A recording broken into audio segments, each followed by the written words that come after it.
Hey, Hi. we're here. Greetings, But should we traveler.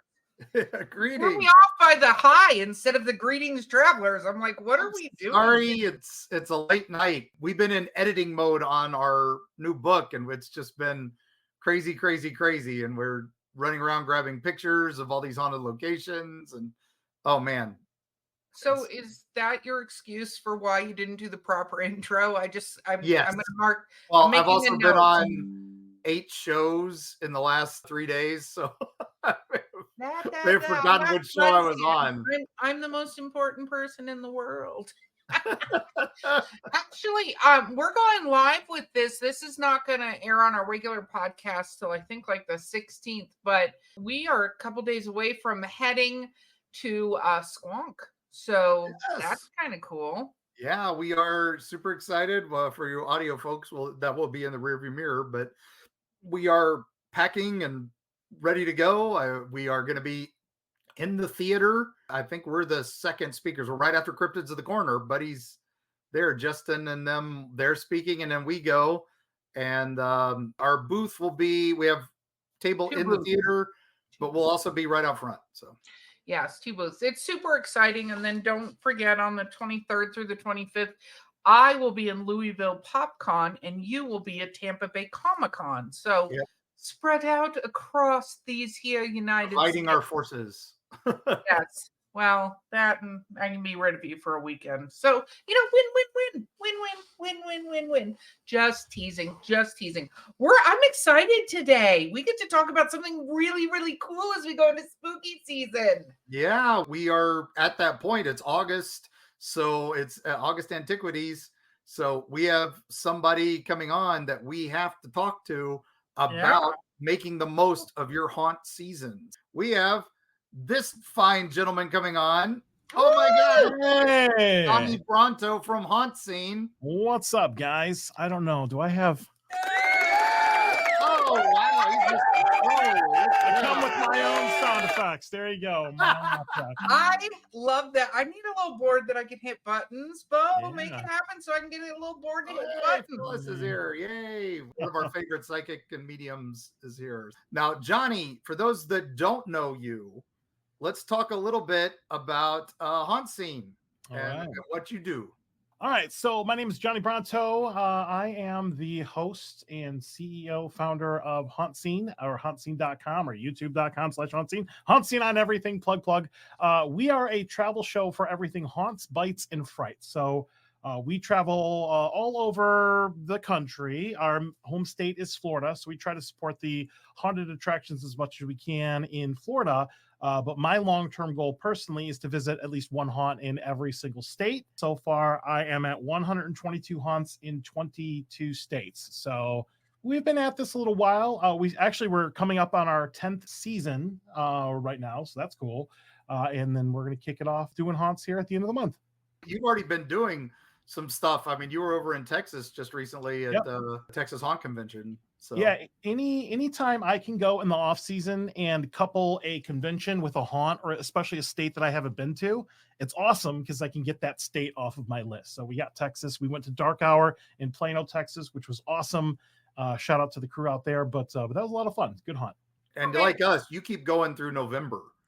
Too, right? We about fall over about halfway through November. Sometimes there's some additional bus tours and some extra things, but our spooky season has gone from just a casual fun thing for the first couple of years to we're doing 30 to 40 haunted attractions a year. This year we're doing 3 out-of-state trips, so we're going a little crazy, getting a little aggressive. Wow. Okay, I have to ask this question. What made you decide to do this? When we first started, obviously here in the Orlando area or Davenport, where I'm from, Halloween Horror Nights is huge. And I fell in love with that event. First time I went to Halloween Horror Nights in 2008, which was the Bloody Mary year, it blew my mind. And I'm not from Florida. I'm actually from Detroit, Michigan. And we always had haunted houses like Erebus and some other stuff up there. And I never went there. But I went to Halloween Horror Nights once, and it was just like an instant addiction. And then a couple of years ago, I started to realize, as much as I loved Horror Nights and still love Horror Nights, I started to realize that there were other smaller independent haunted attractions that were out there. So we started doing those. And then we started Hauntscene. And then I became friends with 99% of everybody in the haunt industry here in Florida and beyond. And that's it. So just I literally, the whole point of Hauntscene is to make everybody else look good.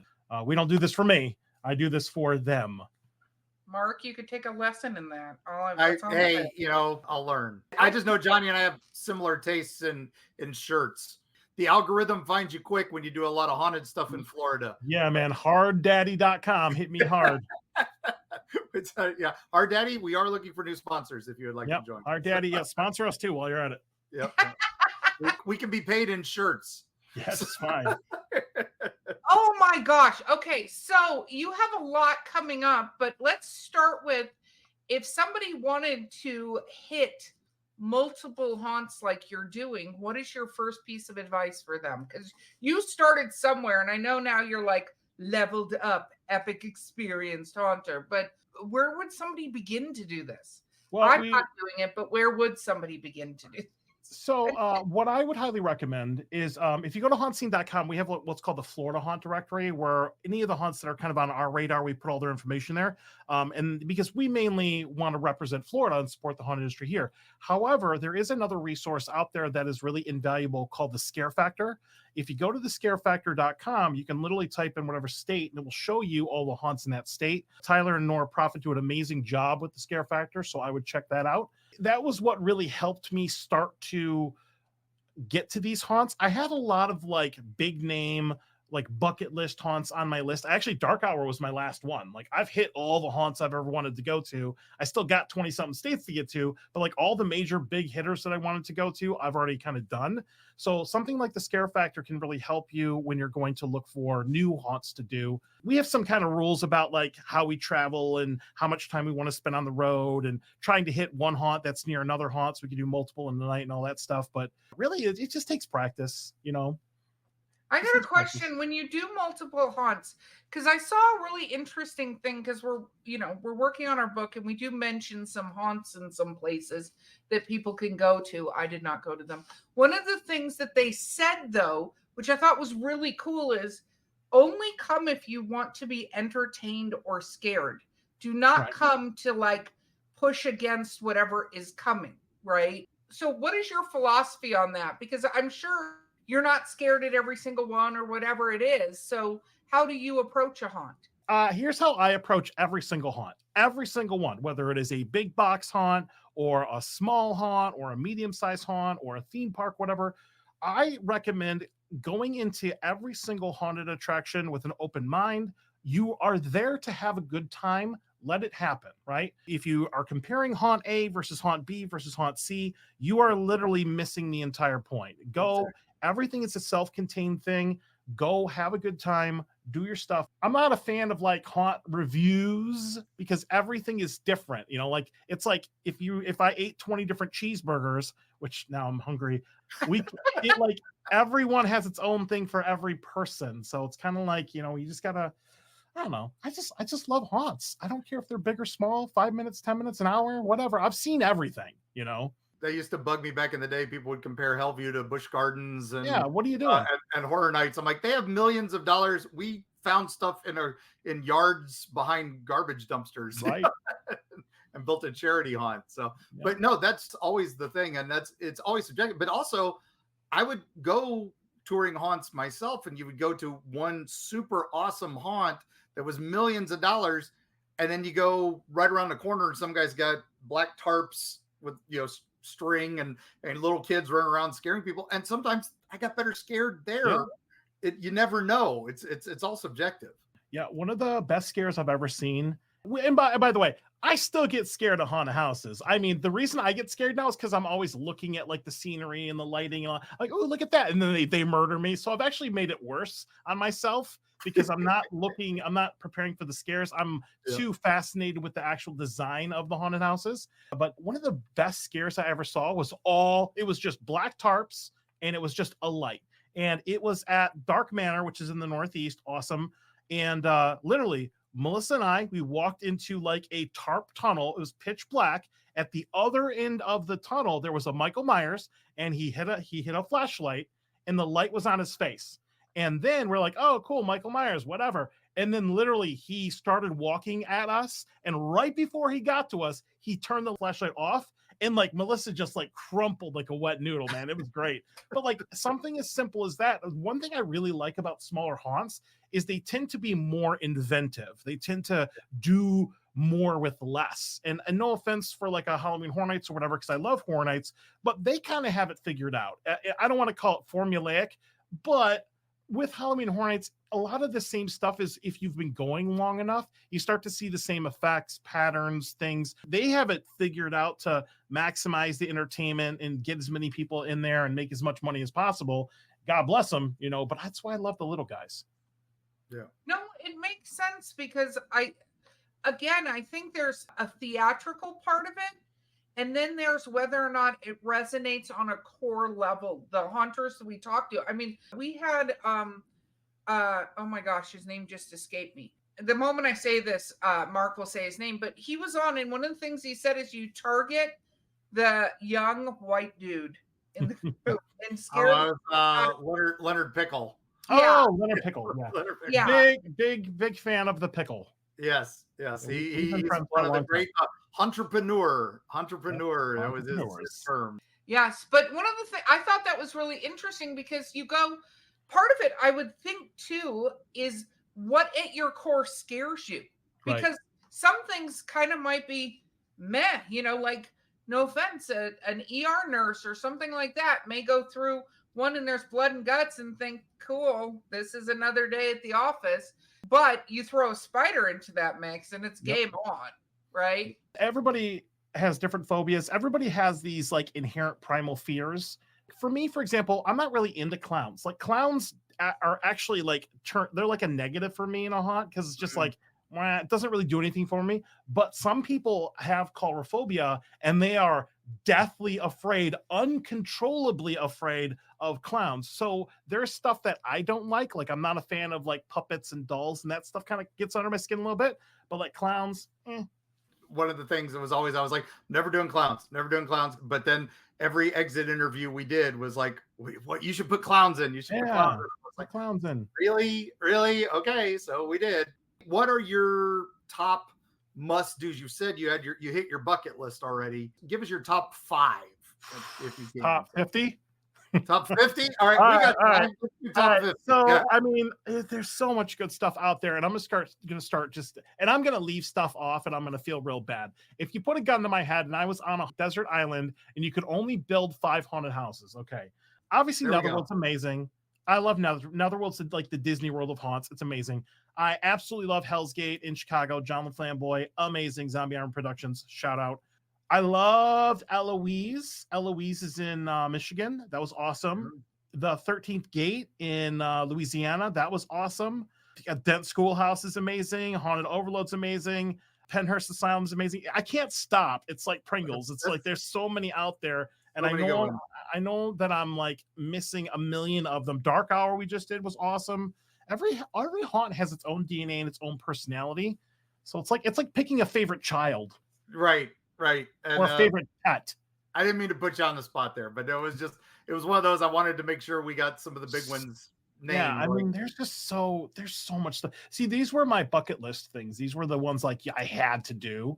Erebus and Pontiac, I think I mentioned that. Oh, Erebus and Pontiac, Anna Louise. It's just there's lots of really cool stuff out there.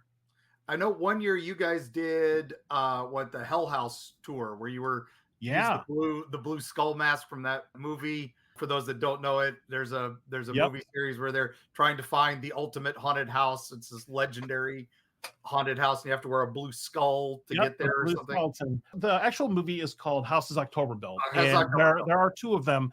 And it's funny because that was actually what I showed Melissa when she first signed up to join Hauntscene. I'm like, this is what it's like. And like, they end up like, you know, bad things happen to them or whatever. The Blue Skeleton is like the organization that runs this mysterious haunted attraction, the ultimate experience or whatever in the movies. And there are 2 of them. They're both really, really good. I definitely recommend checking them out. We just did Hell House, the movie, and they've made, I think, 3 or 4 of them now. We actually just talked to the director, Stephen Cognetti. It was shot at the Waldorf Estate of Fear, which is in Pennsylvania. That's where we went on our road trip last year. We did 4 haunts in Pennsylvania. It was awesome. Nice. It's a really good haunt too.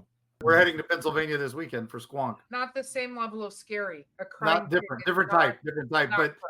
Not yeah. close at all. So I know that people create haunts in places, and then some people create haunts in haunted places. Oh yeah. Not just like you're going through the haunted house. Like I know Penhurst, for instance, they will do a haunted house within the terrifying asylum that exists. Right. So does that level it up, or is it like expectation that it's going to level it up? Or so how I feel about that is I think there is a characteristic of haunts that people don't consciously realize they're doing it. But when you are in something that is more of an authentic location, your brain tends to immerse itself or be more accepting of what you're going through. So if you're walking through an actual creepy former mental health facility, asylum, or whatever, your brain's like, oh my God, this is already creepy. Okay. It's a little bit different if you're walking through something that is built into like a warehouse or something like that. If the purpose-built structure matches the theme, awesome. There's just something, it's kind of hard to put my finger on, but I just love, it's like when you see a fake bone versus a real bone. You don't know the difference, but your brain does. It's kind of hard to explain. Like, I love the little authentic stuff, that just, it's a subconscious thing that I think a lot of haunts, some of them realize that, some of them don't. I think, Dent was one of those where I went through Dent and realizing it was the old schoolhouse, and that's creepy enough. And the fact that they've made this legend about it, of course, it didn't have any of that, but that's what makes it cool. It's amazing. I think it's just interesting because I look at also the people and I feel like you can set up the haunt, but who are the players in the haunt? Because I feel like players can make or break the haunt. Oh yeah. Are you a bigger fan of actors versus animatronics? That's always actors. Yeah, actors, or a good mix of both. Or obviously, I love more actor-driven stuff. I love immersion. I love being able to interact with haunt. Some of my best haunt experiences when you talk to somebody and they talk back, like Dan Carroll. Dan Carroll, I met him at Legends at Old Town way back in the day at Kissimmee. Yeah. He was like beat for beat witty with me. Any little thing that I threw out, he had an answer for. And it was like, that is a memorable experience. Dan's a memorable guy. He's amazing. But like, I will never, ever forget that interaction. And that's what you want people to do, is you want them to take a piece of the haunt or the experience with them, because then they're going to want to come back. He's managing the Gatorland haunted house, which was amazing. Absolutely killed it. It was one of the things I did at the last part of the last season. And I was like sick and I was like falling apart because I had just been running for a couple months. And I did that little tiny haunt at Gatorland, and they have a whole spooky experience and kids and stuff, and it's awesome. But that little, even tiny haunt he did was so good. He gets it, Yeah, he's always has. That's why I still love going to Mortem Manor, even though he's no longer really there, but his spirit is there. As it were. Mean, Mortem Manor used to be like legit haunted before Mortem Manor moved in, when it was Haunting at Old Town, which I actually have the sign here on the side of my studio that used to hang outside. It had a bunch of old Victorian funeral artifacts and like legit had like a mortician's table that was like 1,000 pounds made out of lead and stuff like that. And that stuff, like that place was like oppressively like haunted. Like you could feel it. If you could feel it, you felt it, And then I made the stupid mistake of asking Dan. He was doing like a little walking ghost tour. Halfway through the house, I'm like, hey, Dan, anything creepy ever happen in here? And then like he was just like, well, by the way, there was. And he just like sat us down and told us all these stories. And that place freaked me out until Legends moved out. And I love Mortem Manor as a haunted attraction, but it doesn't have that same oppressive nature to it that it had. So I believe the objects that were moved out of there took whatever it was with it. Yeah, something was attached to something. Yeah. We had Michael Roddy on, and we were talking about Terror on Church Street, and we talked about the haunting there. And one of the things we both agreed is you can go back to that building now, it's not there. But what was there moved out, but it was definitely there. Yeah, my experience with paranormal stuff, it is attached to a person or an object. because I even had Ting, who runs American Ghost Adventures. She came in the studio and was sitting across from me, and all of a sudden the barometer on my house went down like 1,000 pounds, like literally, like I felt like something was standing on my chest. It was really, really oppressive. And then halfway through the interview, like from out here, which is actually my house right here, something took like a little pebble and just lobbed it, and it hit me in the eye on the show. And I'm like, ah. And then when she left, it all went with her. It was just like, ugh, it's crazy. Ting's awesome. We got to get her on our show. I'll reach out and get her on. She's amazing. If you get a chance to take a tour with her, American Ghost Adventures in Orlando, she's incredible. So. Legit. Great tour downtown Orlando. Surprisingly, like historical. You wouldn't think that downtown Orlando has a lot of history. It does. Yeah. Trust me, take that tour just for that. It's awesome. Okay, I have a question. What does scare you in a haunt? Like when you go in, when that, whatever that thing is, you said not clowns. Nope. So what's your clown? Dolls and puppets freak me out. I'm claustrophobic. So I've been in some haunts that are completely lights out. We did Reaper's Revenge, which is also amazing in the Northeast. And they have a complete blackout haunt. And it is literally a conga line of people completely in the dark. And at some point, somebody ahead of us got stopped, which stopped the entire line. So I was trapped, smushed with other people in the dark. That was terrifying in a bad way. I can see that. Yeah, no, it's very interesting when you lose some of your senses and stuff like that, how that can set you on edge. I think that's fascinating. The sight is one, but also sound. And then, yeah. No, it was always designing haunts. It was always, you wanted the big classic Victorian mansion. That's the showpiece. Netherworld, I think, is the the king of that. But then you do a classic blackout with no sets, no designs. It's the easiest thing in the world to build, but you just make it all completely black and give your actors night vision goggles, and you've got the best haunt most people will remember. And at half the budget. So. Yeah, you can do a lot of stuff. The thing with darkness is people will fill in what they're scared of in their own brains. Like if you've seen Paranormal Activity, like the first movie, like it's literally about an open door. You're just looking down the hall the entire movie as they're laying in bed and stuff is going on. Not all of it, but like your brain is freaking you out. The movie's not freaking you out. Your brain is inserting that in there, your subconscious. So Blair Witch. Blair Witch, man, Blair Witch almost gave me a heart attack when I saw that movie for the first time. That was a thing. We're doing a panel on that at DragonCon this year. Cool. The lore behind it, so that'll be fun, and get to bring back up the late great Charlie Carlson, so from Weird Florida. But so we're talking haunts. You start planning, like you're already planning for 2025, I'm sure. Correct. We have different. What we do is we do regions. So this year we're doing West Virginia, Maryland, and Delaware. We're doing a trip up to the Chicago area, Illinois, Wisconsin, Minnesota, and we're doing South Florida. We're doing Florida, and then we might do another trip kind of after that. So we're going out of town a couple times.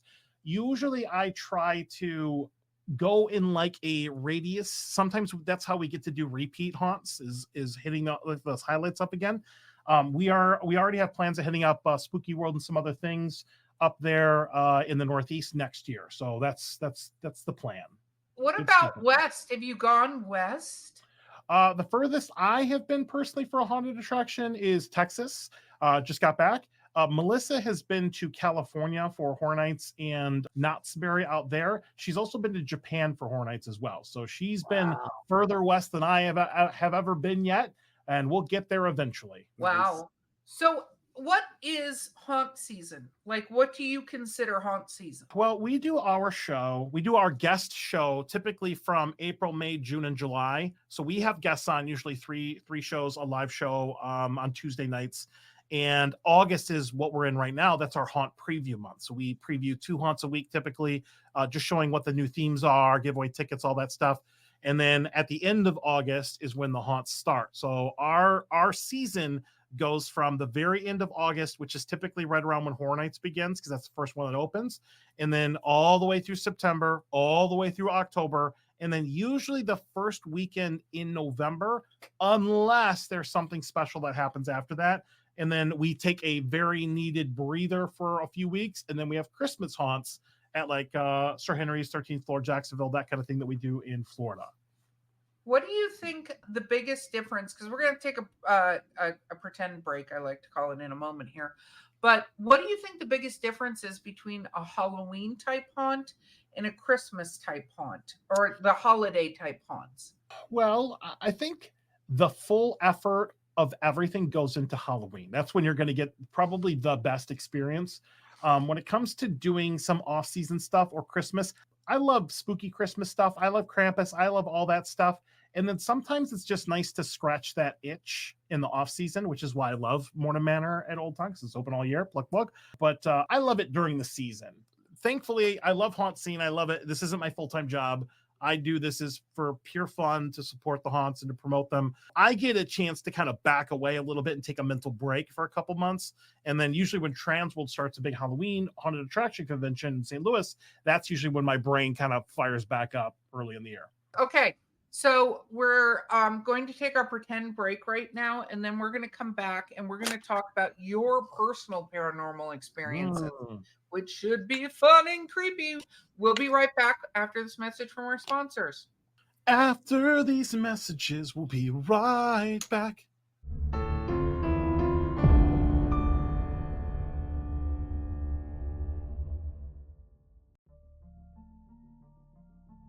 Greetings, travelers. It's Erica, one of your favorite co-hosts from Eerie Travels. Don't tell Mark I said that.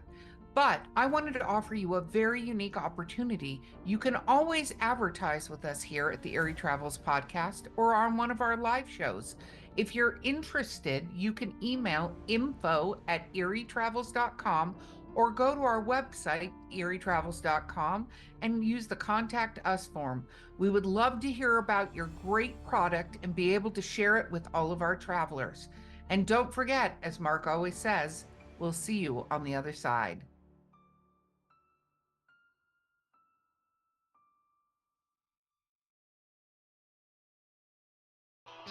Greetings, travelers.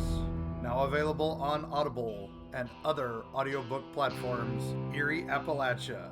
Join us, won't you, as we discuss creatures like the Popelick Monster, the White Fangs, the Snallygaster, the Wampus Cat, the Lizard Man of Scapore Swamp, Bunny Man Bridge, and the Ohio Grassman. All these creatures and more await you if you dare listen to Eerie Appalachia, presented by Mark Muncy, History Press, and Four Horsemen Publishing.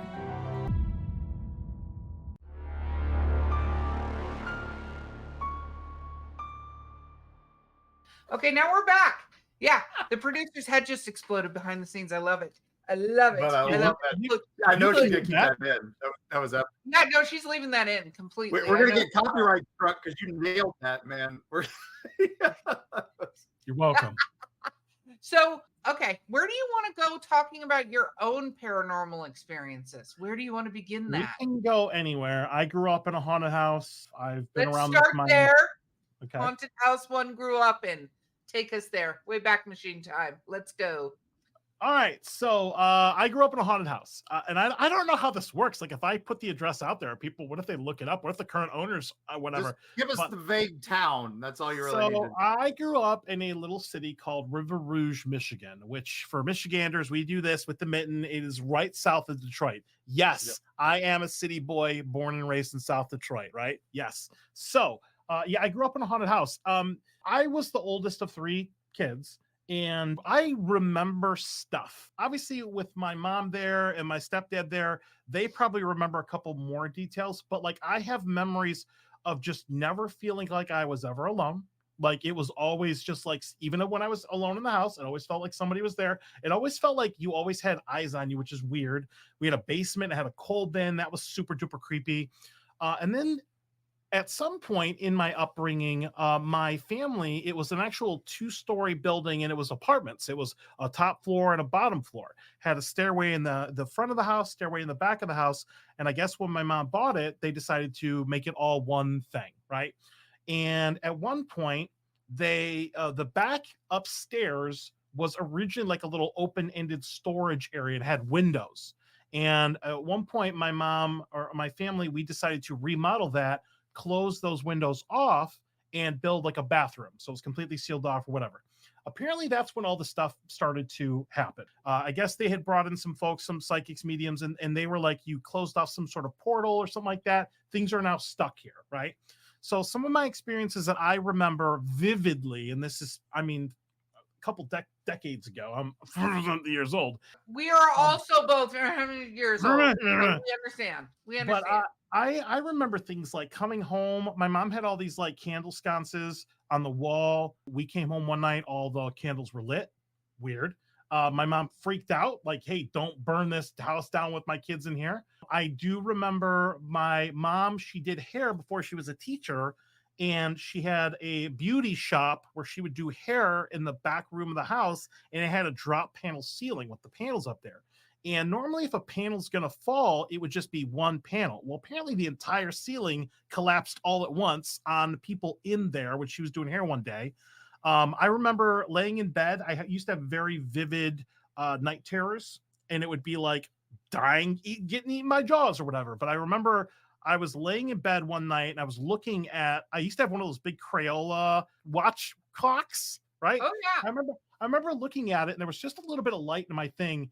In my room, and I looked at it, and it literally just like fell off the wall for no reason, just fell off the wall. And then I felt something get on top of me and literally punch me in the face. So I was kind of attacked there. My mom told me a story of they were up one night in the upstairs, and they saw a little girl who was crying, and they're like, what's going on here? There's a girl. Why is she here? It wasn't one of my sisters.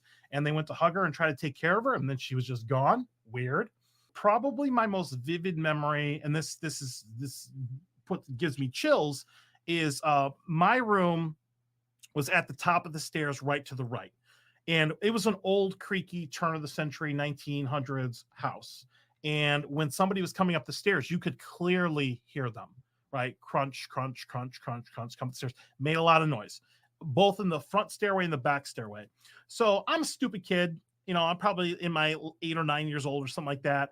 And I hear somebody coming up the stairs, crunch, crunch, crunch, crunch, crunch. And I'm like, I'm a stupid kid. I'm going to jump out and scare whichever one of my parents is, whatever.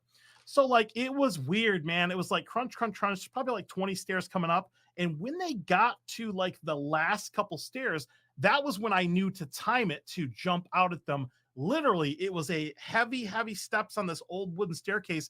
And I jumped out at nothing.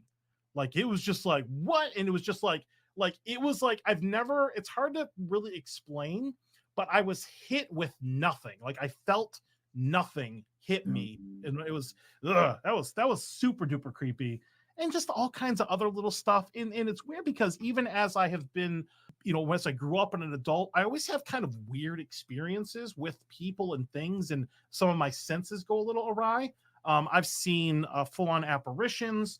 One of the things that I have is cigarette smoke. Like, if I have, and I don't know if you've heard this from somebody else before, but like literally, if I'm around something or somebody that's passed or whatever, I will smell cigarette smoke. And I used to think it was like my uncle who smoked passed away, my grandfather on my mom's side who passed away, they smoked or whatever. And I kind of chalked it up to that. Like, it was just kind of like a weird thing. But even when I've met people who have nothing to do with my family at all, sometimes I'm like, I've had to ask them, do you smoke? And they say no, but I can clearly smell cigarette smoke. So either they're lying to me or there's something there.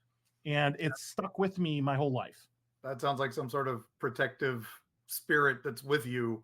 Maybe one of those ancestral ghosts, you know, just kind of keep an eye on you. Yeah. Wow. Could be. I'm not an expert. We defer to the mediums and the psychics, like we have a few in the audience tonight. So hopefully one of them might come in.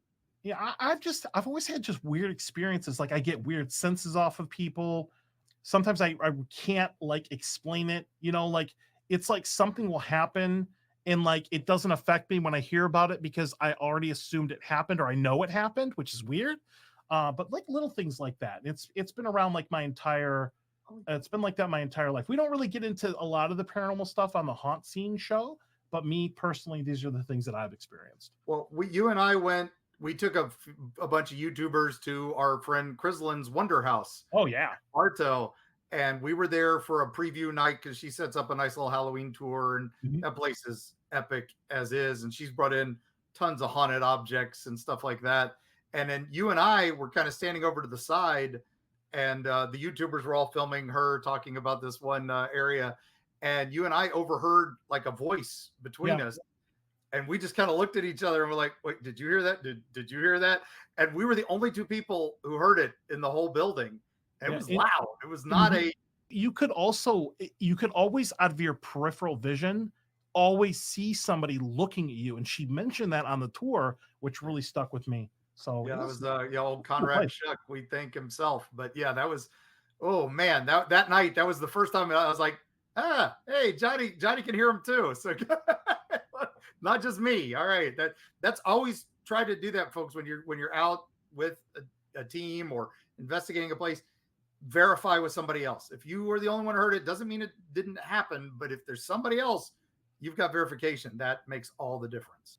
It does. Okay, so you're a little kid. Did you think it was the house itself, or do you think there was an object? Because it sounds like whatever you did with the window thing pissed everything off. So I think it was the house. When it comes to paranormal stuff, I'm a big believer in boundaries of things are trapped or are repelled or attracted to things, whether it be an object or whatever. And I literally think that whatever is on either side of the portal got cut off or whatever, and then things were either coming up to the portal and getting stuck or they couldn't get out or whatever. I just feel like there was some sort of like boundary along with that. And what's weird is we sold that house to some other family, and I think they've still lived there. I've always promised myself, and this is another weird thing about that house. It's on Richter Street in River Rouge, Michigan. Every time I go to Michigan, for whatever reason, I'll be driving around and I always drive through that city. Like my family doesn't live in that city anymore, but I just can't not go. Like I have to drive by and see it. It's weird. You feel the pull. Yeah. History pulls. So you moved out of that. Then what happened? What's your next, besides obviously getting, stalked at the Wonder House with Mark? What happened then? With the house that we moved into, and it's kind of weird how you go from feeling something to nothing. When I go into something like when I grew up in the old house or like the Wonder House or whatever, sometimes I guess the way I describe it is, how when you jump into a pool and you're underwater and somebody else jumps into a pool, how you feel that's what it feels like to me. And it happens a lot in like old antique stores or something like that, where like I will bump up against something else, right? Now, in like my house that I live in now, or the house I ended up graduating, in Allen Park, Michigan, and some of the other houses I've lived in Michigan or Florida, there's nothing. There's just like, there's no other, I'm not bumping up against anything else, but there are certain places and certain things that I've done where like, your presence is bumping up against something else. So it's kind of hard to explain. No, you just explained it well. My question is, when you approach that, do you go forward or do you go, no, I'm good? I think it's more of a lot of times, because I have felt oppressive, like something shoving me away or repelling me. A lot of times what it feels like is I'm aware of them and they're aware of me. And that's it. Like, that's where it stops. Like, they know I'm there. I know I know they're there, or whatever it is. I know they're there. And then it's just kind of like you have this you decide to temporarily mutual cede your boundaries to something else or whatever. But I have had stuff felt like it pushed me away. Like even in Legends at Old Town, when we did the ghost tour that night, I couldn't get out of that building fast enough. Like it literally felt when I went through the threshold of the front part of where the gift shop used to be, it literally felt like I could catch my breath all of a sudden. I actually like shoved somebody out of the way. I didn't mean to, but I'm like, I got to get out of here because it was, and it's kind of like this weird exponential thing where it starts small and it kind of gains momentum. And I don't know if that's because I was afraid or whatever, but that was pretty crazy. It's interesting to me because going back to what I asked you in the earlier part of this show about haunted places. So, there are places that appear to be haunted. People think they're haunted. And then there's places you go, there's something there, right? Like there is. So do you go to, you went to the Wonder House. Do you find yourself being invited to not haunts, but legitimately haunted places? Yeah, or we seek it out. Like we did the Ybor City ghost tour, and they went to the Cuban Club, which is clearly haunted in the basement, and some other locations. We did a ghost tour at the Tampa Theater. It's kind of weird how this is wrangled though, because some of the locations will start to kind of dress up their history a little bit and make it a little spooky. And they usually do that for profit, I do like the old adage that you hear a lot, like every theater's haunted, because I think emotion is what attracts these things to places. And when you're at a haunt or you're at a theater or whatever, there's so much emotion running through that place, or fear or love or whatever, or entertainment or laughter or whatever, that I think that whatever is some things are drawn to that and they end up stuck there.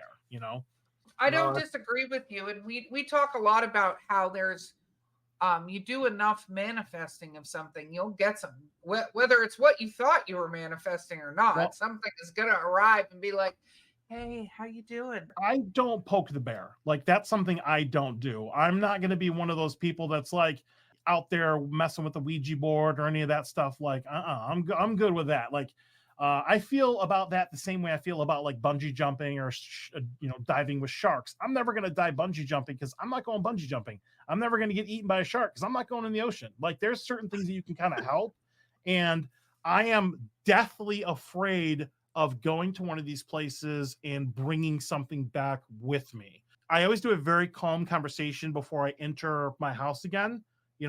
Hey, if you're there, sorry you're stuck there. It's time to go back to where you were. You're not welcome in my house. And I'm very firm with that kind of stuff. And it's one of those things where it could be like reverse manifesting, where I'm telling myself that as much as I'm telling whatever that to kind of put those walls up here, because that was one of the things that I had worried about when I bought this house, was the previous owner had passed away. And love you, but I found out it wasn't in the house. That's cool, I guess. But like that little stuff I kind of worried about. But when I first moved in here, I felt nothing. There was nothing in here, That's good, which I liked. It's always nice to know you can rest your head safely. So yeah, and not be worried about that. Except the man who has a haunted ghost that leaves him books all the time. It just moves my books around. It's okay. So that's he's fun. Allowed to read anything he wants. It's weird because, you hear about shadow people or whatever. And I've had that in my periphery, like my entire life, where it just kind of feels like I know exactly where it's standing in like my room or whatever. But I think that's more of a me thing and not a location thing, but it kind of comes and goes. And it's actually, I think it's hard. It's kind of hard to explain, but like, I feel like that's depending on what's going on in my life. Like the more I'm on the negative end of the spectrum and things are going bad, I tend to invite that darkness a little bit more. Whereas when I have a lot of positive things going on in my life, it pushes that away, So I think you can manifest or not manifest stuff if you need to. It also sounds to me like a little, because, I have similar situations to what you're describing. And I feel like sometimes you can unknowingly kind of go, oh, hey, I can see you, without going, oh, hey, I can see you, or no, you're there. Like the acknowledgement of them being there. They're like, she can see me. And I'm like, mother. See, that's how I feel when I'm walking through like antique stores and that kind of thing. Like, I was going through an antique store in Winter Haven and I was going into the basement. And it was just like, it was almost like I just walked smack dab into something. It was like, oh, you're there. And it was like, oh, you're there. Like it was, that's kind of how it, like I said, like how that feels. But yeah, I agree with you. So we talked like spirits or ghosts or whatever we want to call them. What about the other sides of paranormal? Do you get into like the monster side? The cryptids and all that stuff? Well, even monsters in general, because I think people keep lumping cryptids into like a bucket it's not that big of a bucket, but they put everything in that bucket. Yeah, right. It's like a catch-all.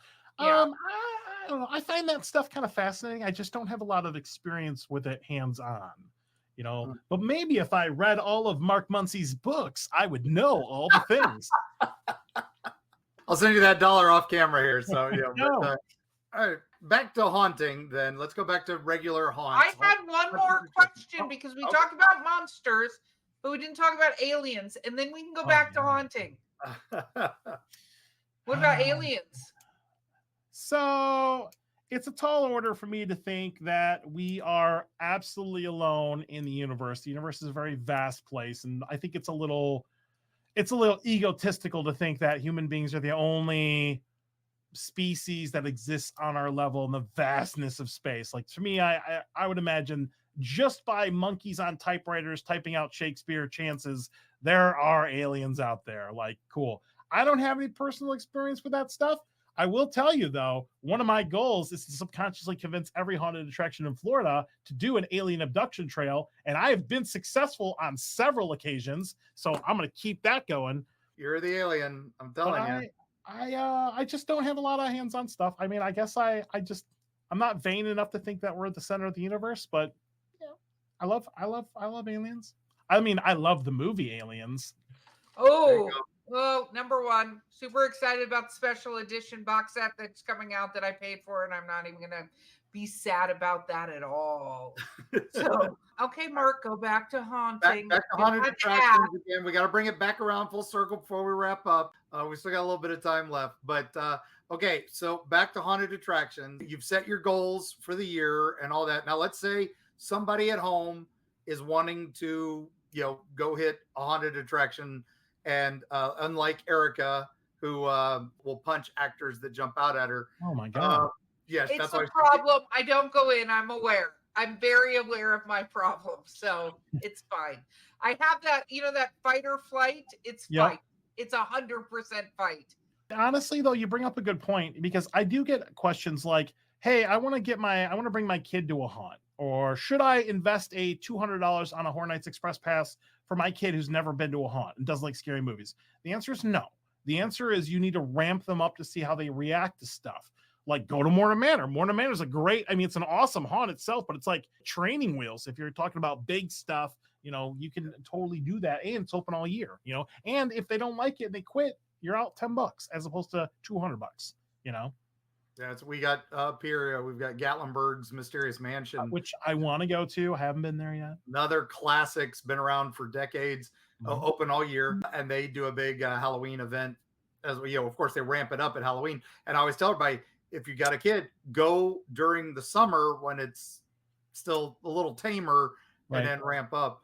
My kids grew up as I ran a haunted house, and they hate going to other haunted houses, even though they know how all the tricks are done. They know all the behind the scenes stuff. They can't go in other haunted houses. They're terrified because they don't know the maze. They don't know the layout. But I try to tell them too. It's exactly, if you're planning your trips, start with the local haunts, the charity haunts and all that. But then again, ask them, hey, what's your level? What's what's the suggested age? Most of them will tell you. That's what those real little haunts and home haunts and all that stuff, that is perfect for that stuff. What about I'm curious your thoughts on these interactive haunts or immersive. What are they called? The ones where they will touch you and lock you in a room and I feel like I'm talking about getting grounded as a child, but I think you yeah. So I mean, one thing I get every year, and I need like the equivalent of a swear jar, is the McKamey Manor jar. Manor. No. I literally, I'm going to wear a jar this season that says McKamey Manor, and anytime anybody asks me about it, they're gonna have to put $1 in there. Yes. Right? So that's not a haunt. I think it kind of ticked off the haunt industry when that documentary came out a couple years ago, Haunters Art of the Scare, and it was a big infomercial for Russ McKamey and McKamey Manor. That's not a haunt, and it kind of gave them a bad name. If you go to a haunt, you're not there to get hurt or tortured or whatever, right? I'm not into that stuff. We've been into some like extreme haunts where they tie you up and all that stuff. I'm not really into that. It kind of it feels to me like you're doing that to come up with the shortcomings of your actual attraction.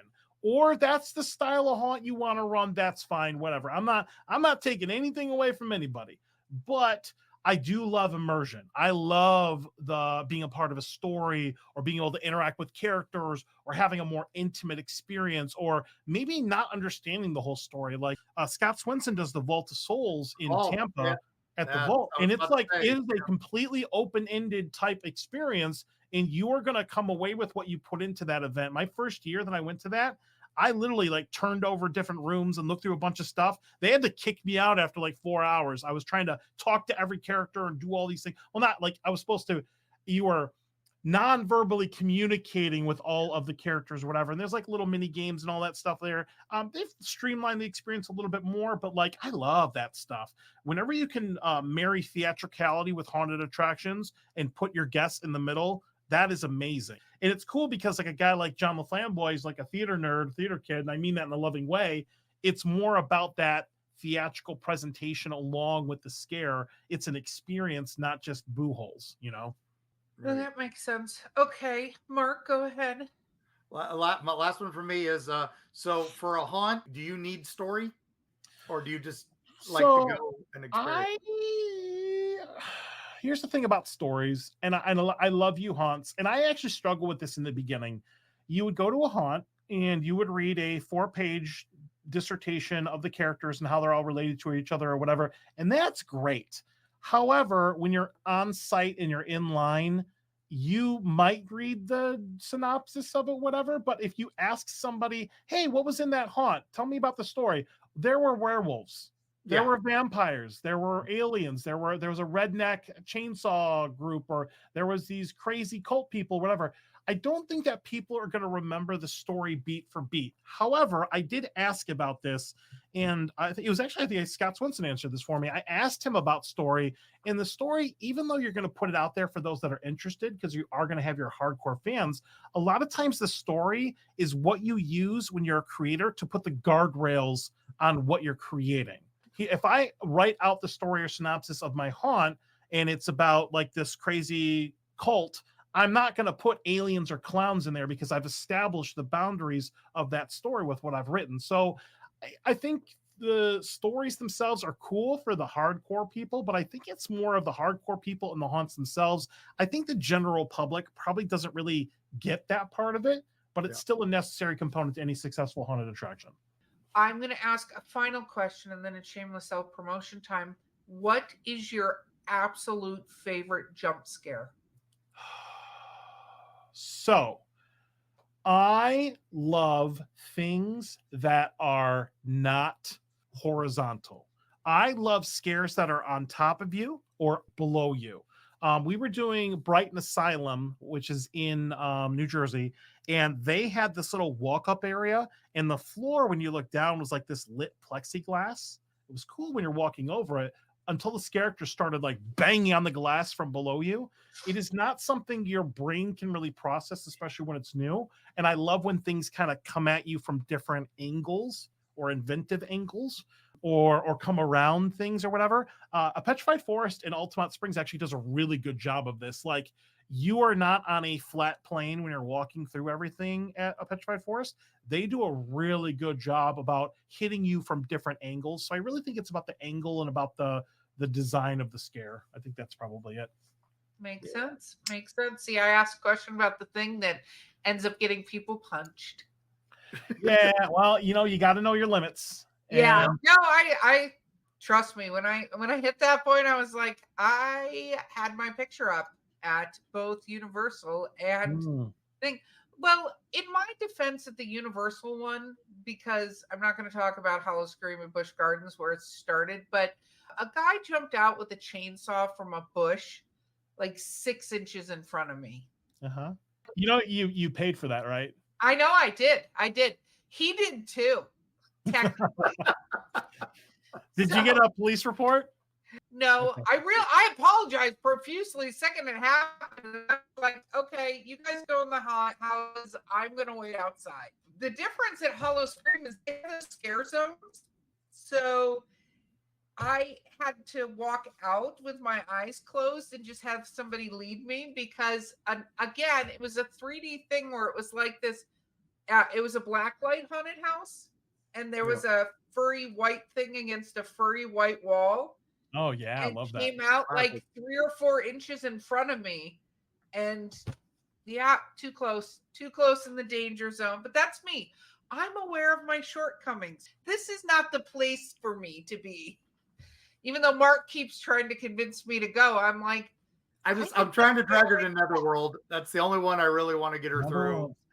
It's Disney World, man. It's so good. And it's just so beautiful, and layer upon layer and layer. I'm still thinking maybe starting with Sir Henry's and work her up to Netherworld just because Sir Yes. Henry's at least Yes.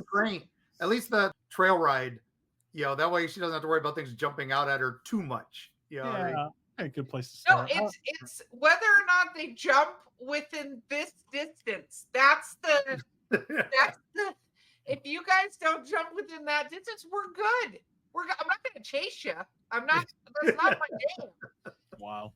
It's jumping within arm's length of me. So it's cool. It's cool. Anyway, we all know Erica's shortcomings. Let's instead talk about Hauntscene and shamelessly promoting that. All right. Well, like I said, we are Hauntscene on everything. Hauntscene on YouTube. Our main platforms these days are going to be Instagram and YouTube. If you go to hauntscene.com, we have about us, sponsors, haunt directory, all that stuff, history of what we've done. We actually have a list of all the haunts we've been to there. So you can check out our map if you want to, which is pretty cool. We are gearing up for our 10th actual being out there haunt season. We're already in our 10th broadcast season. So we do a show on Tuesdays, typically 8 o'clock Eastern Standard Time. We are doing additional Thursday shows tomorrow. We have Petrified Forest on, and next Thursday, and then we'll go to our normal Tuesday schedule.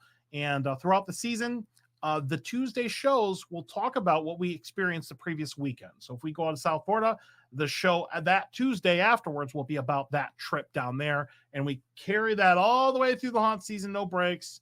And then we wrap it up usually the first or second weekend of November. So Hauntscene on everything, really easy to find. We will have to have you back on after the season to hear about the season. I think that would be amazingly fun. Yeah, it's exhausting. Right now, it feels like I'm at the bottom of a mountain, and it's a huge, massive mountain. And I always climb it every year, but right now it's really overwhelming. And then after it's done, I look back and go, "Wow, how did I do that for the 7th year in a row?" So this is our 7th time traveling out of state. Wow. Nice. Well, I hope you have the absolute best time. We will. I have an amazing crew. Shout out to Melissa, Kira, Crystal, Nicole, everybody that helps me out. You're all amazing. I love you very much. And I could not do this without them, especially Melissa. Melissa's really what kind of gave us an identity when she became my co-host. So love her, love Kira, love y'all. So heart.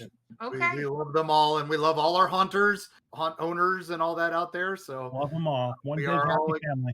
yeah, we are all excited to see what you've got for us this year. So Absolutely. And with that, Mark, take us away. okay, gang. Well, thank you all so much for joining us for the live here. And with Johnny, thanks for coming on. Thanks for all the Hauntscene folks. Like I said, we love you all as well. Can't wait to see you all again very soon as we go visit the houses October built. And we will be checking in with a bunch of places as well. Please visit our sponsors. Please visit all those fun places that keep us going and keep our show on the road as well. Look forward to our events at eerietravels.com. We've got everything from now to Squonk this weekend to North Carolina Bigfoot Adventures in November, which we are excited to host. We'll be doing spooky stories on a mountain. Johnny, you might want to come to that, and they'll be doing Bigfoot hunting at night. S'mores. I'm bringing s'mores. Yeah. See, if Bigfoot jumped out at me, that would be unfortunate. I'm just there. Anyway, moving on. Okay, Mark, wrap it up. So when you're out there traveling through the highways and byways and looking for haunted locations, and you go on the roadside and you see somebody tell you that says, "Hey, there's this great haunted house down the road. You just have to wear this blue skull mask to get invited." Well, you just do what old Mark Muncie says at a time like this.